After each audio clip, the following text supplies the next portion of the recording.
We're going to look at Volvo. So this is what they're changing the logo to, or in the process of doing. So it started off as a bit of a 3D kind of look, and then they're going to this completely flat look, and they've gotten rid of that little bar across the middle as well. Sleek. So here's some information on that change. So featuring a simpler and flatter look, the logo removes the chrome, silver and blue colors for a black monochromatic look. The new Iron Mark logo will roll out gradually across the Volvo range and be featured on the first Volvo car in 2023. That's this year. Here's some examples of the logo changing over time. Check out how premium that first one is. The first logo of basically any brand started in like before the 50s is just like Yeah, it's everything. It's just like they've packed everything in there. They've got like all these colors. They have to say where it's from, the location. It's like, oh yeah, this is Volvo from Sweden. But not just Sweden, but like Gothenburg, Sweden, right? the part of the brand. Yeah, and then as you can see, the logos has kind of changed a lot over time. The second one there is kind of interesting. It's like a road going through the male symbol for some reason. You got just Volvo on its own. I like the Volvo on its own like that. I think that's pretty cool. And then there's other variations of the Volvo logo with the little sort of male symbol shape. But anyways, it is said that while technically seen as the male symbol, it's not supposed to be. Yeah, I was just going to bring that up. And I found it interesting that it was the second iteration of their logo where they started incorporating that. Yeah, it's funny how it disappeared in that third one. So yeah, apparently it's not supposed to be the male symbol. The founders always intended for their automobiles to be tough and hard built for any road. Not sure Like what. iron. Yeah. I'm pretty sure it's like a symbol that they used to represent iron. Right. That's what it was. Right. But there are probably some implications of that, I would assume. Whether I like it or not, they're kind of associating tough with hard built and just males specifically. Yeah, so But yeah. yeah, because apparently it's not the male symbol. Just keep that in mind. It's not the male symbol. Even though it is the male symbol, it's not the male symbol. Known as the Iron Mark, the Volvo symbolizes strength, power, durability, and safety. Angeline's in the chat and she said men ... LOL. Don't get me started on men. Don't get me started on men. So apparently it symbolizes strength, power, durability, and safety. And the Auto Giant's name in the middle of the symbol portrays the rolling strength of Volvo. That does not portray any rolling strength to me at all. I mean, like, if you think about it, the logo is kind of just pointing in one direction. It's just going in one, like, on that angle. If they really wanted to do rolling strength, they would have done their logo like this. Like a loop, because that actually oh yeah, right, yeah. You know what I'm trying to say here, like it would be like an actual rolling. But here's an actual example of what I think they should have done. To me, this is what one. Yeah, I made this one. Now this is why I would have done this. It looks powerful without having any implications towards the male symbol, and it also could be a dumbbell and or a steering wheel. Yeah, to me, it looks like a steering wheel. Exactly. But you can also argue that it's a dumbbell. The fact that it's a steering wheel, see? Don't know what gym you're going to. I mean, like, yeah, you can do curls with that. Do curls with the Volvo logo right there. But yeah, I would have done something like this. What do you think about this version compared to like what they came up with? Like that male... Interesting. I'm just so used to seeing the circle with the arrow. Right. So I could get behind your one. To me, it's a steering wheel. Yeah. You could also argue that it's like a normal wheel as well. You can like give that rolling strength. This would be the logo if Volvo got into Formula One. Oh. That's a Formula One steering wheel. Okay. All right. We can get behind that. Volvo, you should get into Formula One. I'll drive. Yeah, sponsor Lawrence. He's the go-karter here. Josh is my cameraman. Yeah, I'll film the whole thing. You don't even... Redacted. We'll do it. Like, sponsor us. Nissan had a similar logo to Volvo, just without the little male symbol. What do you Americans call it? Nissan. Nissan. Nissan. Nissan. It sounds so Australian when we say it. Yeah, but Nissan did it way better. Like, their rebrand was so much better, I feel. The way that they went to the simplified logo compared to Volvo just looks so much cleaner. What do you think, Lawrence? It does give a more modern vibe to it. It is sleeker than the Volvo one, Yeah. so to say. To me, that feels like the future. I think I'm getting that vibe from the font. Yeah, it feels like the future to me. It looks more futuristic, definitely. Yeah. It's a nice improvement on the original typeface that they had as well. Very sleek. That being said, it is a little bit sad that we are getting rid of these 3D looking logos. Those are nice in their own right, but I do understand now that as we are progressing through the 21st century, you do want them to appear more modern. Like, you do want to get your company to take a step forward. Yeah. absolutely. So now let's have a moment to just rate what we think about the Volvo logo and what will we rate it. I'll start with this one. I'm going to give it 2 out of 5. This rebranding is a bit meh for me because Nissan did it way better. Like for me, while it achieves the simplicity that it needs, I think they're not quite conveying the message and it doesn't feel that strong to me. They want to go for a strong image, but it doesn't feel that strong to me. Yeah, their logo is meant to represent strength and durability, and I'm not getting that from their redesign. Do you have a rating for it? It's okay. It's okay. We got a okay out of 5 for Lawrence. Okay out of 5. Next one, the Kia rebrand. What are we looking at here? And what even is that on the right side? What? Oh, it's KN. The backwards N.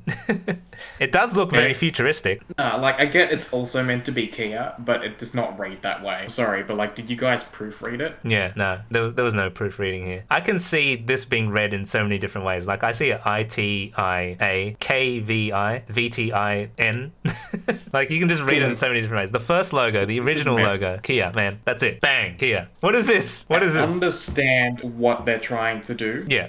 Or execution. Like previously, Kia was just seen as the it's just the cheap, affordable, no frills brand. Yeah. Now they're trying to up their game, where we can be a bit premium, we can be a bit sporty, we can be pretty hip. Yeah. That's what the new logo is trying to convey as well. But like, Electric the new cars. logo loses the brand. Oh like, what I mean is like you can't even read it. Yeah, can't read it. So it's not to be mistaken for 9 Inch Nails or KN, KTIA, KM, KBI. But yeah, we're not the only ones that noticed that it looked like the 9 Inch Nails logos apparently. So and I see modern Kias driving on the road, and like I know they're Kias, but like and then I see the logo, and I just have to take a moment just to realize, oh, that's the new Kia logo. Oh yeah, oh yeah, that's Kia. Oh yeah, it's almost like you're reading, like it's like an alien language at this point. Now Kia needs to read that. Yeah. Although they probably won't do another rebrand for a very long time. Yeah, because most of these rebrands last like at least a decade. Oh yeah, absolutely. I will bring up something though with regards to these car logos. Mm-hmm. Car brands such as Kia, Nissan, Volvo. So you've got all these car brands. Yeah. And they're redesigning their 3D looking emblem logos to be simple 2D, sleek, flat logos, right? Mm-hmm. One of the key driving factors behind that and more car manufacturers getting on that bandwagon is because they're electrifying their cars. Yeah. So when they electrify their cars, one of the promotional things that they can do with that is they can make the emblem light up. So they're going to have that logo on the front or the back of their car, and they're going to make it light up, make blue or red or whatever it is they want it to light up, just to exemplify that, hey, we're electrifying our cars now, here's an electric car, and the logo lights up, which is pretty cool. And it's easier to make a plain two-dimensional symbol light up than the three-dimensional looking ones. Oh, absolutely. Imagine it becomes a standard thing where like you have that light up logo and it like it either lights up like, you know, white or green. And then like if AI just decides to go crazy one day and then the lights go red, it's like, well, yeah, you know your car's gone evil now. Some of the logos are red, like do glow red at the moment. Yeah, that's what we should do. We should ban the color red from these logos. Absolutely. So that no red car when they logo. do go red, we know something's gone wrong. Yeah, it's like if you can't open your door and it's like locked. Yeah. The logo's red, just walk away. If you can. You might have to break out the sunroof or something. Yeah. On that, flying cars should be a thing one day, right? They're working towards it. They're working towards it, but it's so bad. Like, the whole concept behind flying cars, man. They would have to regulate sky roads so hard. And I feel like you could just not drive them. They have to drive themselves, I reckon. Because the moment people start driving flying cars, people are just going to be treating it like GTA, right? They're just going to be crashing into everything. Yes. And I could rant about driving for like an hour. So, like, you don't want me going down this road. Oh, we do. We want the content right here on the stream. What are your thoughts on... What are your thoughts on flying cars?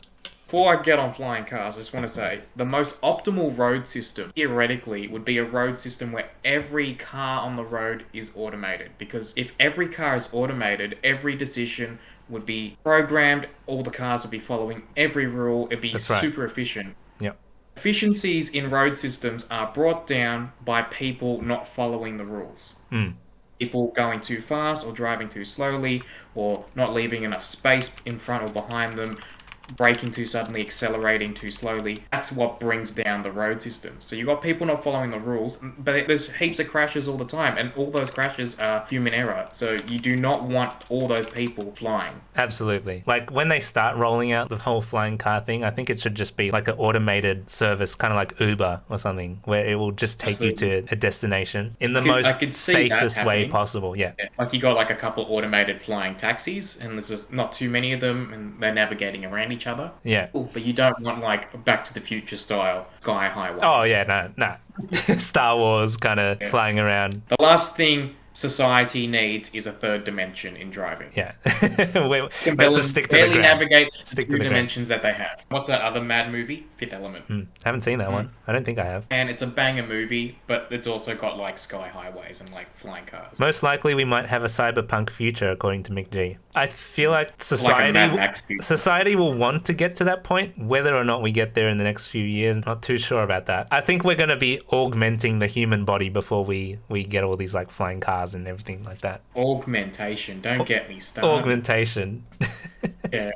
So on the screen now we have a ad from Kia that says movement that inspires, but I don't find this image here very inspiring, to be honest. It's going past a forest. Feels like a snapshot from a video. Yeah, so I think it is a screenshot from a video, but it's literally just the scene of a car going past a forest. Inspiringly. Movement that inspires. So apparently the Kia is supposed to inspire you the moment you sit in the Kia. Here's some facts. Logo. Not that logo. Here's some facts about the Kia rebrand. So the purpose of Kia's rebrand then is to tell a new story to its target market. Kia is aiming for an upgrade to a cool new brand perception. It aims to be seen as the front runner in the green revolution in the automotive industry. Front runner in the green revolution. Kia. Kia? Just because you drive past some woods. Nah. You still got some greenhouse gas emissions coming from your cars there, mate. Right now? Wait, what was that like? Do they have any electric cars right now, Kia? I think their latest car is supposed to be electric. I just can't visualize any like electric or hybrid. Maybe there are, but at the moment, I just can't visualize any electric or hybrid. Can you visualize Kia being the front runner or a front runner? No, I mean like not front running now. Like. I mean, like Tesla, at least they're doing like electric vehicles properly, I guess. Tesla's a whole nother podcast, man. We should probably do that in another Van Patrol video. Tesla's not a car company. Tesla's an innovator that sells cars. Yeah, exactly. That's great. You can quote Lawrence on that. Like, yeah, they sell cars, but it's not a car company. Their business model is like the flip of every other car company. Yeah. But that's maybe one of the reasons why they're a front runner in the green revolution. Oh, yeah. Oh, it's like buy our car so we can fund our rocket ships in our other companies. SpaceX. Yeah, the emissions that we save by driving Teslas offsets the rockets. That yeah, exactly. We're balancing it out. It's called carbon neutrality. That's right. Thanos would be happy. Next slide. Oh, wait, hang on. I have some notes on this. So I said, yes, the logo does give off a more futuristic vibe, but at what cost? If it isn't legible or if it was slightly more readable, I think I would be a little bit more okay with it. But it's, no. Make it legible. If your logo is your name... Yeah. It's one thing if your logo doesn't have letters in it, but if your logo is your name, you should be able to read it. Here are an example of a bunch of different futuristic logos that work in the game Borderlands. At least you can understand what these logos are saying, and they have the futuristic look. Okay, so I haven't played this game. So are these fake brands, but they're real in this game's universe? Yes. Okay. And they're quite futuristic in terms of like their style, right? And yet you can still read and understand each one of them. I just had a thought about this. I know you haven't looked too much into it, but you should really get back into Need for Speed Heat. There's a lot of companies that make parts, like aftermarket parts for cars. Yeah. And something people like to do, especially if they're genuinely racing their cars, is to put those brands on the sides of their cars to say, hey, I have XYZ brand part on my car. Yeah.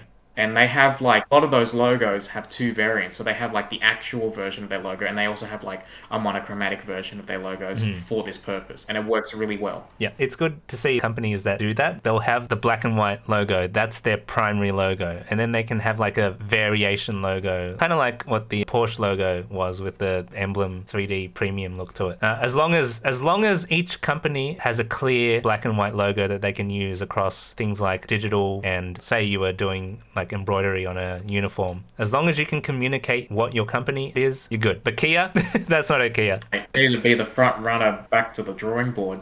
Exactly. So what are we rating this Kia rebrand, Lawrence? I don't like it. You don't like it out of 5? Yeah. Lawrence gives it I don't like it out of 5. I'm going to give it a 2 out of 5. That's being a bit generous, I think. While I feel like it achieves the futuristic look that they're after, I feel like the typography is just not cutting it, and it confuses us, and we often see it as other letters instead of what it's supposed to be. I'm visually disorientated. Oh, yeah. Even the way that they kind of did the K on the Kia kind of looks like an angled T, so like sometimes I'm reading it like K-T-I-A. So, yeah. They should have really thought about that when designing the logo. Next up, we have the BMW rebrand. Oh, I want to say a little something about BMW. I used to be a school teacher, right? And I took over this class one day, and they had to write an essay about a brand or a company, right? One student picked BMW, and the essay was basically finished. I was going through it with them to make sure like it's up to standard. Yeah. And I said, oh yeah, BMW, that's a pretty cool company. Do you know what BMW stands for? They said no. And in my mind was like, you just wrote an essay on this company. They plagiarized it. Name is an acronym. Yeah. How did you not come across what it stands for? They probably used ChatGPT to create the AI created the essay for them. I understand that most people don't know what BMW stands for, but if you're going to write an essay on it, surely that's one of the first things that comes up. Man, even I don't know what BMW stands for. Was it like bring me the horizon or something? Here's how the BMW logo changed over time. So the first one kind of looks like a royal crest, doesn't it? And then it kind of like boldened the typeface a little bit, made the line it more thick, a bit extra. Yeah, they went in a thick. good way. Yeah. And then they went black and white with a little bit of a like the blue crash test dummy thing in the middle.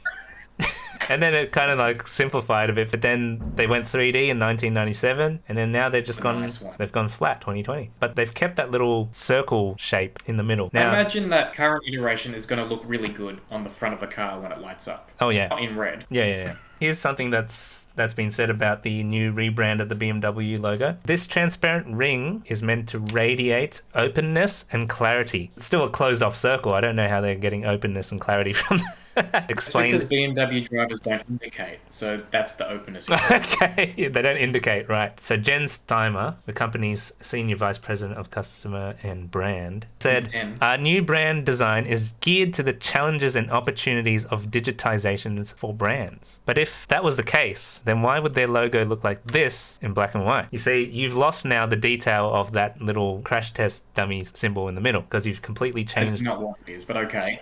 Yeah, it totally is that. That's the best way for me to. That's the best way for me to describe it.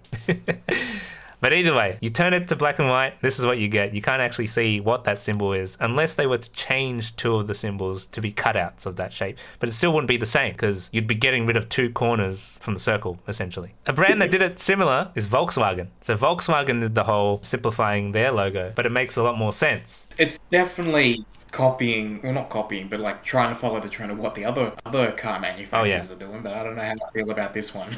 What are your initial thoughts on this Volkswagen rebrand? It seems a bit of a step down. It doesn't seem like a car. Like I'm just seeing. I'm not saying the VW anymore. I'm just saying like waves. The letters VW really pop in the previous one. It's not standing out for me as much in this current one. I have to really look for the letters VW. Yeah. So do you feel like they should have maybe reconsidered that when they did the rebrand? Potentially. Maybe something, I'm not too sure. I'm not very graphically minded. Maybe something could have been tweaked on this, but I'm just not quite seeing it. I'm wondering if they could have maybe, instead of having the W and the V sort of connect to the outer circle, maybe had like a little bit of that outer may circle. Help. Like, yeah, they were just a little bit disjointed around, like, so it wasn't completely contacting the ring. Yeah, exactly. Like, yeah. That could have probably helped the design a little bit. Yeah. What do you rate the BMW? Less premium. Less premium out of 5. I'm going to give it another 2 from me. 2 out of 5. I'm going to give a controversial hot take. Oh, this logo inadvertently represents their business model. What do I mean? BMW 20 or so years ago used to mean something. It means something very different to what it does today. If you had a BMW, you were seen as a successful person. It was your car that you wanted to obtain by working through the corporate ranks, and that was the car you were going to get because you needed to be able to afford a BMW. It was a premium car. If you have a product, it is in your interest, if you do want to change perspective, to make it seem more premium, to work up. So Kia, Hyundai, they're doing that. They started as low-level entry cars, and they're working on building up their brand. BMW has done the reverse of that. They had a premium car, and they've started marketing their premium car to lower income brackets. So now everyone has a BMW, and by everyone having a premium product, the premium product is not premium. And I feel this logo represents that, especially in comparison to the last iteration of their logo. You had a premium product, and you've diluted it. That's a good point. Let's look at some logo simplification in detail.